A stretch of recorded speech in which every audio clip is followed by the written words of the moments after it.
अफबो सिद्धांत, Aufbau principal. अफबो एक German शब्द है जिसका अर्थ निर्माण करना। Aufbau binding up. ये हमारा आशय उन नियमों से है जिनके द्वारा इलेक्ट्रॉनों से परमाणुओं का निर्माण किया जा सकता है। ये वह नियम है जिनके द्वारा परमाणु या आयनों के इलेक्ट्रॉनिक विन्यास निर्धारित होते हैं। इलेक्ट्रॉनिक विन्यास हम ये जानते हैं कि कौन कौन से कक्षक कितने कितने इलेक्ट्रॉनों द्वारा भरे जाते हैं। परमाणुओं के इलेक्ट्रॉनिक विन्यास लिखने में हम निम्न नियमों का पालन करते हैं जो अफबाउ सिद्धांत के अंतर्गत आते हैं। न्यूनतम ऊर्जा नियम। न्यूनतम ऊर्जा के तंत्र सर्वाधिक स्थायी होते हैं, अतः इलेक्ट्रॉन सबसे कम ऊर्जा के कक्षक में सबसे पहले प्रवेश करते हैं तथा इस कक्षक के बढ़ जाने के बाद ऊर्जा के बढ़ते हुए क्रम में कक्षक भरे जाते हैं। नाभिक आवेश तथा कक्षकों की प्रकृति S, P, D, F इत्यादि पर कक्षकों की आपेक्षिक ऊर्जा निर्भर करती है। अतः कक्षकों की ऊर्जा का क्रम सभी तत्वों में एक सा नहीं रहता, ये धीरे धीरे व्यवस्थित तरीके से बदलता रहता है। ये क्रम N+L नियम तथा कुछ चित्रों की सहायता से आसानी से निकाला जा सकता है। पाउली का अपवर्जन सिद्धांत। इस सिद्धांत की सहायता से किसी ऊर्जा स्तर में अधिकतम इलेक्ट्रॉनों की संख्या निर्धारित होती है। यह पाया जाता है कि एक कक्षक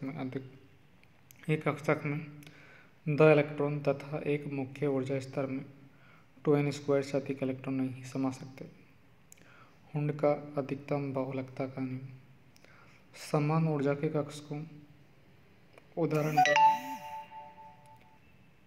समभ्रंश P व D कक्षक में इलेक्ट्रॉन के वितरण की जानकारी इस नियम से प्राप्त होती है। इस नियम के अनुसार अधिकतम अयुग्मित इलेक्ट्रॉन वाले विन्यास का स्थायित्व भी अधिकतम होता है।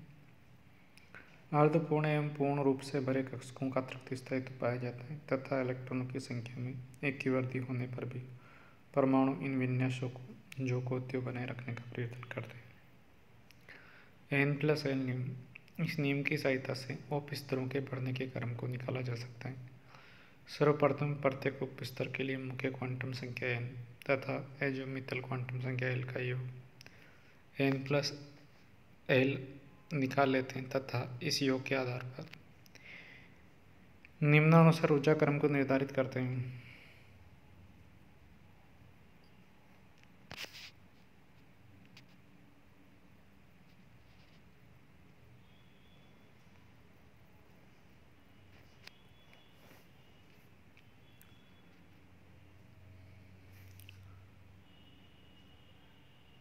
विभिन्न उप स्तरों की ऊर्जा क्रम N+L नियम की सहायता से निम्न प्रकार निकाला जा सकता है। जैसे एग्जाम्पल है 3D, तो 3D के लिए n का मान कितना होगा 3 और D के लिए कितना होगा 1, तो N+L कितना हो जाएगा 4।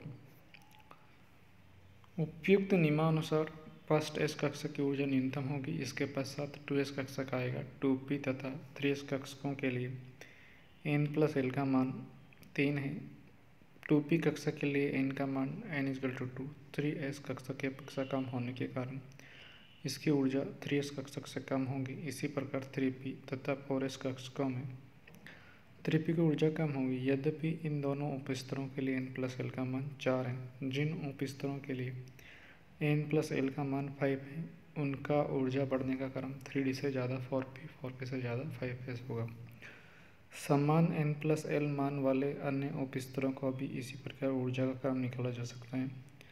उपस्तरों का ऊर्जा क्रम निम्न होगा: 1S से ज़्यादा 2S, 2S से ज़्यादा 2P, 2P से ज़्यादा 3S, 3S से ज़्यादा 3P, 4S से ज़्यादा 3D, 3D से ज़्यादा 4P, 4P से ज़्यादा 5S, 5S से ज़्यादा 4D, 4D से ज़्यादा 5P, 5P से ज़्यादा 6S, 6S से ज़्यादा 4F, 4F से ज़्यादा 5D, 5D से ज़्यादा 6P, 6P से ज़्यादा 7S। 7S सबसे ज़्यादा क्यों है? n का मान 7 है और S के लिए 0, तो N+L कितना हो जाएगा 7।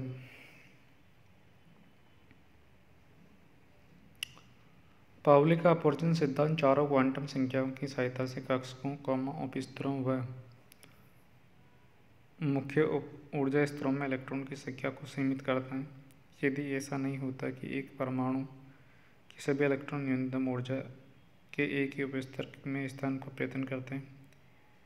इस सिद्धांत के अनुसार किसी परमाणु या आयन में किन्हीं दो इलेक्ट्रॉनों के लिए चारों क्वांटम संख्याएं समान नहीं हो सकती, चूंकि चारों क्वांटम संख्याएं एक ऊर्जा अवस्था को निर्धारित करती। इस सिद्धांत से मतलब निकलता है कि एक परमाणु से दो इलेक्ट्रॉन एक ही स्थिति व ऊर्जा तब नहीं रह सकते। एक ही कक्षक तीनों क्वांटम संख्याओं द्वारा निर्धारित होते हैं, अतः इससे जुड़े हुए इलेक्ट्रॉनों के लिए n, l तथा m के मान समान होंगे।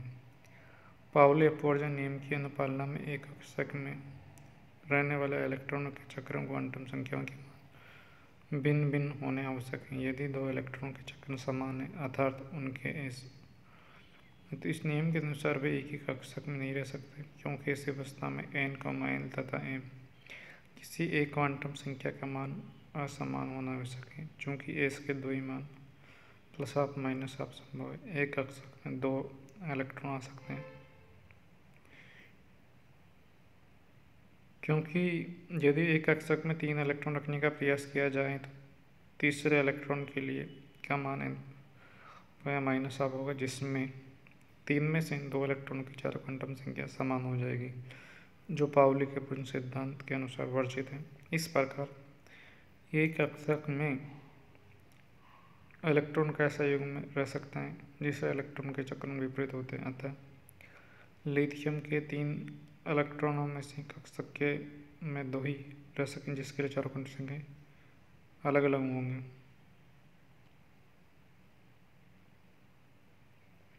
न्यूनतम ऊर्जा नियम तथा पाउली के नियम की सहायता से बोरॉन Z=5 तक के तत्वों के इलेक्ट्रॉन में लिखे जा सकते हैं। बोरॉन का विन्यास 1s2 2s2 2p1 है। अंतिम इलेक्ट्रॉन तीन में से किसी एक भी 2p कक्षक में स्थान ग्रहण कर सकते हैं, लेकिन कार्बन Z=6 में छठे इलेक्ट्रॉन की उपयुक्त दोनों नियमों की अवहेलना किए बिना व्यवस्थाएं संभव है। आगंतुक इलेक्ट्रॉन या तो दूसरे रिक्त p कक्षक में या एक ही p कक्षक में विपरीत चक्र रखते हुए स्थान ग्रहण कर सकता है। उंड के नियम के अनुसार समान ऊर्जा के कक्षकों में इलेक्ट्रॉनों का वितरण इस प्रकार होता है जिससे अयुग्मित इलेक्ट्रॉनों की संख्या अधिकतम हो सके। हम जानते हैं कि अयुग्मित इलेक्ट्रॉन की संख्या अधिक तभी होगी जब इलेक्ट्रॉन एक ही कक्षक में युग्म बनाने के स्थान पर अलग अलग कक्षकों में स्थान ग्रहण करें। अतः कार्बन के दो विन्यासों में से कम ऊर्जा का विन्यास अधिक स्थायी होगा। हाँ